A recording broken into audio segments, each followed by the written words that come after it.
Shalom kelas 11. Apa kabar kalian hari ini? Semoga masih tetap semangat dan selalu sehat ya. Dan juga tetap bersukacita menjalani pembelajaran pada hari ini.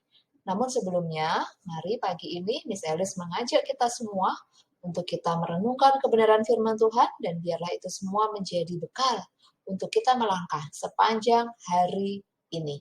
Mari anak-anakku kelas 11, kita satu dalam doa.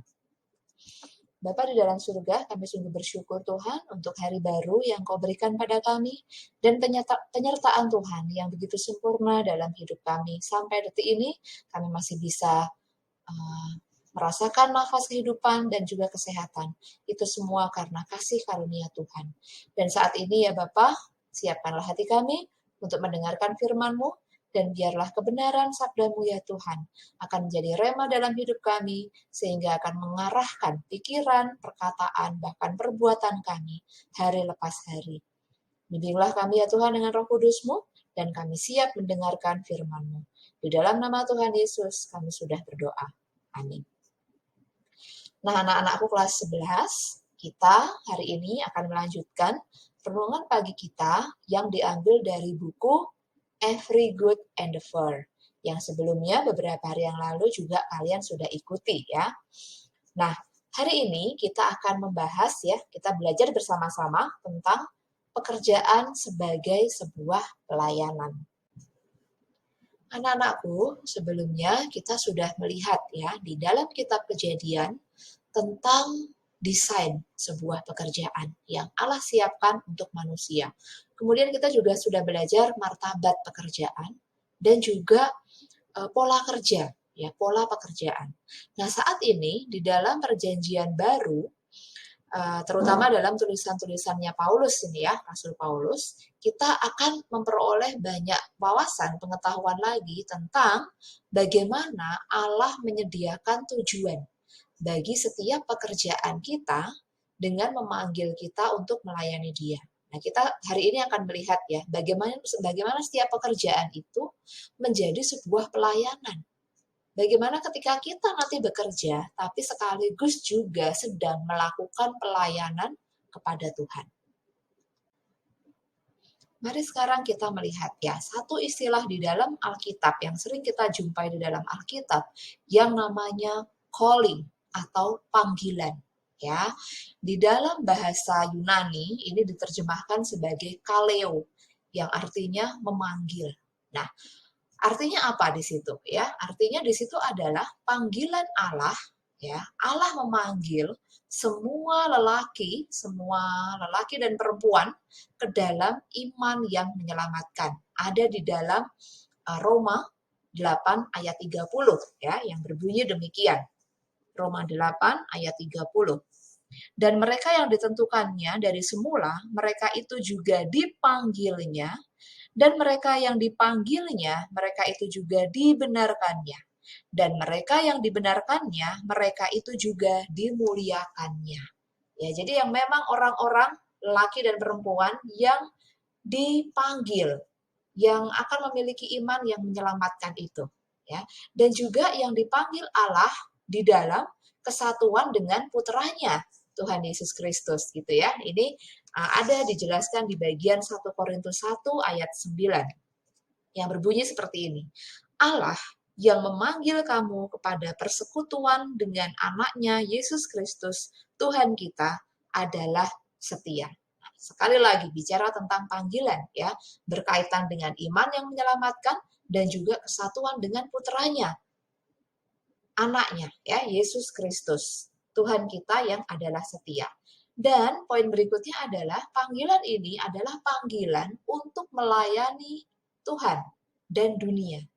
Ya, ini terdapat di dalam 1 Petrus 2 ayat 9 sampai 10. Bunyinya seperti ini. 1 Petrus 2 ayat 9 sampai 10. Tetapi kamulah bangsa yang terpilih, imamat yang rajani, bangsa yang kudus, umat kepunyaan Allah sendiri, supaya kamu memberitakan perbuatan-perbuatan yang besar dari Dia yang telah memanggil kamu keluar dari kegelapan kepada terangnya yang ajaib. Kamu yang dahulu bukan umat Allah, tetapi yang sekarang telah menjadi umatnya, yang dahulu tidak dikasihani, tetapi yang sekarang telah beroleh belas kasihan. Ya, ada beberapa kali ditekankan di sini, panggilan, panggilan, panggilan. Ya, kita semua mendapat privilege ini. Kita orang percaya, ya, kita dipanggil ke dalam iman yang menyelamatkan, kesatuan dengan Yesus Kristus, dan juga sekaligus panggilan untuk melayani Tuhan dan juga melayani sesama. Nah, anak-anakku, pengertian tadi itu menekankan ya bahwa panggilan Allah gitu ya, itu bukan hanya memiliki aspek individual saja, tetapi juga aspek komunal.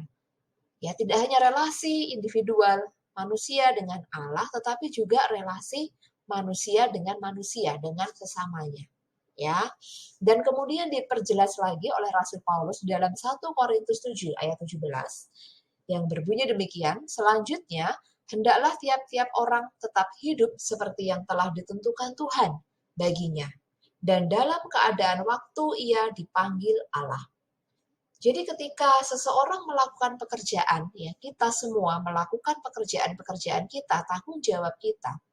Disitulah kesempatan, ya tiap-tiap kita ini bisa melakukan panggilan Tuhan, bisa melakukan pelayanan yang Tuhan maksud tadi ya. Jadi Allah memanggil orang ke dalam relasi dengan Tuhan yang menyelamatkan dan sekaligus memberi karunia-karunia rohani untuk melakukan pelayanan gitu ya dan membangun komunitas Kristen. Seperti itulah yang dikehendaki Allah dalam hidup setiap kita. Nah, dulu di zaman abad pertengahan ya, anak-anakku, gereja abad pertengahan itu memahami dirinya ya sebagai keseluruhan kerajaan Allah di bumi. Ya, jadi maksudnya satu-satunya cara untuk dipanggil melayani Allah gitu ya, itu adalah dengan menjadi seorang pastor, biarawan, biarawati, pendeta, begitu ya. Mereka disebut kalangan rohani pada saat itu. Sedangkan pekerjaan lain yang di luar kalangan rohani itu dianggapnya pekerjaan duniawi atau pekerjaan sekuler. Namun seorang tokoh yang sangat terkenal pada zaman itu ya, Martin Luther, itu menentang pernyataan tersebut ya. Karena sesuai dengan yang di dalam firman Tuhan ya, Efesus 2 ayat 10 yang dikatakan bahwa karena kita ini buatan Allah, diciptakan dalam Kristus Yesus untuk melakukan pekerjaan baik yang dipersiapkan Allah sebelumnya, ia mau supaya kita hidup di dalamnya. Maka Allah bekerja melalui semua pekerjaan baik yang dipersiapkan Allah, baik yang sifatnya rohani maupun yang sifatnya non-rohani atau yang sekuler ya, atau yang sifatnya duniawi. Ya, yang bukan pendeta, bukan hamba Tuhan, bukan pastor, biarawan, biarawati, itu pun semua Allah bekerja dalam semua pekerjaan-pekerjaan itu ya, yang dikehendaki Allah. Maka sekarang kita mesti paham ya, ketika kita melakukan setiap pekerjaan, itu adalah sebagai panggilan Allah. Maka kita mesti menghidupi pekerjaan itu sebagai sebuah pelayanan. Ya, sehingga kita ketika menjalankan vokasi itu atau pekerjaan atau karir kita nanti, mestinya ada buah-buah roh yang di dalamnya. Ya, kita bekerja dengan penuh tanggung jawab, dengan disiplin, dengan berbagai nilai-nilai yang sesuai dengan kebenaran firman. Ya, buah-buah roh mestinya terkandung di dalam setiap pekerjaan yang kita lakukan. Nah, sekarang kita tahu ya bahwa setiap manusia ciptaan Allah itu dipanggil untuk melakukan pekerjaan sekaligus melayani Dia. Tidak terkecuali bagi saudara-saudara kita yang terbatas ya. Mereka yang mungkin memiliki kelainan bawaan atau cacat bawaan gitu ya. Seperti yang kita lihat di dalam gambar ini. Seorang yang Down syndrome ya, ada kekurangan di dalam mentalnya, tetapi dia tetap bisa melakukan pekerjaan, melayani orang lain melalui menjadi ini ya karyawan dari sebuah restoran fast food gitu ya. Atau juga orang yang cacat di fisik, tapi mereka masih tetap bisa bekerja dan melakukan bagian yang terbaik melayani komunitasnya di situ. Dan kita juga lihat ya, ada satu perusahaan besar ya, perusahaan retail besar, Walmart, itu justru dia sengaja beberapa tahun belakangan ini ya, sengaja mempekerjakan pekerja-pekerja yang mereka tidak sempurna, baik secara fisik, secara mental ya, dipekerjakan di situ. Artinya, orang-orang yang terbatas pun itu masih bisa melayani, bisa berkontribusi dengan baik ya. Dan ini adalah bentuk, sekali lagi, bentuk pelayanan kita terhadap Tuhan yang sudah menciptakan kita. Beberapa waktu yang lalu, kalau kalian juga pernah datang ke Burger King ya, di Jalan Hasanuddin kalau nggak salah ya. Itu juga ya ada beberapa pekerja yang deaf di situ. Mereka punya keterbatasan dalam pendengaran dan berbicara. Maka kita kadang menggunakan bahasa isyarat ya untuk berkomunikasi dengan para pelayan di sana. Hal ini sungguh sangat baik ya. Kita melihat di sekitar kita bahwa orang-orang yang terbatas pun masih bisa melakukan pekerjaan mereka dengan maksimal, dengan nilai-nilai value yang benar. Di mana di situ mereka sekaligus juga melakukan pelayanan mereka. Bukan hanya pelayanan kepada sesama ya, tetapi ketika mereka menghidupi nilai-nilai pekerjaan itu dengan baik, maka sekaligus mereka pun sedang melakukan pelayanan untuk Tuhan ya, melayani Tuhan, meresponi dengan baik ya apa yang sudah Tuhan berikan kepada mereka. Nah, sekarang kita mau lihat ya, apa aplikasinya, apa yang bisa kita lakukan dalam aktivitas kita, kehidupan kita sehari-hari. Kalian pasti tidak asing ya dengan satu tokoh anak muda ini ya, Jerome Pauline, ya, di mana dia punya vokasi sebagai seorang YouTuber. Selain dia adalah pelajar juga ya, tetapi dia sudah berkarir ya di bidangnya. Dia YouTuber, dia juga punya Mantapu Corp ya, bersama dengan kakaknya, dan dia melihat semuanya itu dari sudut pandang firman Tuhan yang sangat baik. Ya, Miselis juga salah satu followernya dia, dan Miselis cukup terberkati ya dengan beberapa konten Jerome Pauline ini yang menyatakan bahwa semua yang dia miliki, entah itu kepintarannya dalam bidang math ya, kemampuannya, bisnisnya, segala macam usahanya, itu semua itu adalah anugerah. Semua adalah kasih karunia dari Allah ya, bukan karena hebat dan kuatnya dia. Dia bisa melakukan pekerjaannya itu semua sekaligus sebagai YouTuber dan juga merangkap dengan profesi lainnya ya, vokasi lainnya, itu bukan karena kuat dan hebatnya dia, tetapi semua karena anugerah dan kasih karunia Allah. Nah, kemudian kita juga bisa melihat ya bahwa ketika dia membuat satu konten itu dia harus benar-benar menyiapkan itu dengan baik. Jangan sampai dia membuat konten itu yang unfaedah, ya, tidak berfaedah. Supaya apa? Ketika dia membuat konten yang baik, ini akan bisa berdampak buat orang lain, gitu ya. Dia bisa memiliki pengaruh yang baik untuk viewernya, yang nonton dia, yang follow dia, gitu ya. Nah, di sini ini sangat menarik ya. Kita juga bisa lakukan dalam bidang kita masing-masing ya. Tidak harus seperti Jerome, tetapi kita perlu mempersiapkan diri dari sekarang, anak-anakku, dengan nilai-nilai yang taat ya, ketaatan, setia, loyal gitu ya, dengan apapun yang kita sedang kerjakan, kita tekuni ya. Kemudian kita disiplin, bertanggung jawab, dan yang terpenting adalah kita mau terus belajar. Sehingga dalam setiap apapun yang kita kerjakan, nah saat ini kalian sebagai seorang pelajar, kalian sudah bisa melatih nilai-nilai tadi. Sehingga nanti setiap kalian melakukan apapun, termasuk dalam hal belajar, ya, termasuk dalam ketika melakukan talent kalian yang lain, entah itu di bidang olahraga, di bidang art, atau di bidang musik, dan yang lain-lainnya, itu semua kalian persembahkan untuk hormat dan kemuliaan Tuhan.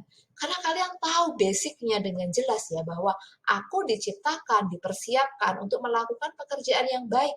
Jadi apapun yang aku kerjakan, itu semua harus aku pertanggungjawabkan di hadapan Tuhan. Inilah pelayanan kita yang sesungguhnya. Bagaimana setiap pekerjaan dan tanggung jawab kita itu bisa menjadi sarana untuk melayani Tuhan. Jadi, sekali lagi, mari kita sadari bersama bahwa semua hal yang saat ini kita dapatkan, yang kita jalani saat ini itu adalah anugerah dan kasih karunia Tuhan. Kita mesti pikirkan perbuatan-perbuatan yang kita lakukan itu punya dampak memberkati orang lain. Dan juga kita dari sekarang mempersiapkan diri dengan baik dengan nilai-nilai dari buah-buah roh ya yang dikehendaki oleh Tuhan. Jadi anak-anakku, semoga kita semuanya nanti bisa menjalani pekerjaan dan tanggung jawab kita sebagai bentuk pelayanan kita terhadap Tuhan dan juga melayani sesama, menjadi berkat untuk komunitas di sekitar kita dimanapun kita berada. Mari kita bersatu dalam doa. Bapa di dalam surga, kami bersyukur untuk firman-Mu yang menguatkan kami bahwa Engkau adalah Allah pencipta kami yang memberikan tujuan dalam setiap hidup kami, menggenapi panggilan Tuhan di dalam setiap karya dan pekerjaan kami masing-masing. Saat ini ya Tuhan, sebagai pelajar, anak-anak-Mu ini kiranya Tuhan berkati, Tuhan bimbing dengan hikmat Tuhan, sehingga mereka dapat menjalankan tugasnya, tanggung jawabnya sebagai seorang pelajar, sebagai seorang anak, dengan penuh hikmat Tuhan, sehingga mereka dapat memberikan yang terbaik, karena Tuhan sudah memberikan yang terbaik pula di dalam kehidupan mereka. Bapak, kami juga berdoa untuk program-program sekolah, Chinese New Year Celebration, yang akan kami adakan, kiranya semua panitia yang sudah mempersiapkan, semua kita yang terlibat di dalamnya, dapat Tuhan nyatakan kemuliaan-Mu di dalam setiap acara ini. Dan biarlah kami dapat memaknai Chinese New Year Celebration ini sebagai kekayaan budaya dari Tuhan. Dan kami tetap berpegang pada kebenaran Tuhan dan bersyukur untuk semua yang telah Tuhan berikan di dalam kehidupan kami. Berdoa juga untuk kegiatan JAM jika aku menjadi, untuk khusus grade 11, kiranya Tuhan juga persiapkan kami dengan baik, kami meresponi dengan baik setiap apa yang akan kami lakukan nanti, setiap bentuk kegiatannya nanti, sehingga anak-anak kelas 11 ini mampu memberikan yang terbaik Tuhan, menjadi apapun yang akan mereka kerjakan nanti, itu semua untuk sarana melayani Tuhan, pelayanan kepada Tuhan dan juga sesama. Bapak, kami juga berdoa untuk kesehatan kami semua di dalam masa PTMT ini, biarlah Tuhan yang membentengi kami dengan perisai kesehatan, keselamatan, sehingga kami tetap aman, kami tetap bisa sehat di dalam masa-masa yang cuaca sedang ekstrim ini dan juga pertemuan tatap muka di sekolah. Biarlah Tuhan tetap menjaga kesehatan kami. Bapak, kami juga berdoa untuk persiapan DBL 2020 yang akan dilaksanakan di bulan Maret nanti dan kami sudah mulai persiapan. Mari Tuhan, kiranya Engkau yang menopang, Engkau yang menolong, menyertai kami dalam setiap latihan-latihan persiapan. Sehingga Tuhan memberkati prosesnya dari awal, pertengahan, hingga akhir nanti, bahkan pada saat acara pelaksanaan. Kedaulatan Tuhanlah yang akan menyertai dan akan menolong menopang kami semua yang terlibat di dalamnya. Bapa, kami mau serahkan sepanjang hari ini ke dalam tangan Tuhan dan biarlah kami semua terus setia di dalam nama Tuhan Yesus Kristus. Amin. Selamat pagi anak-anak, selamat belajar, Tuhan Yesus memberkati.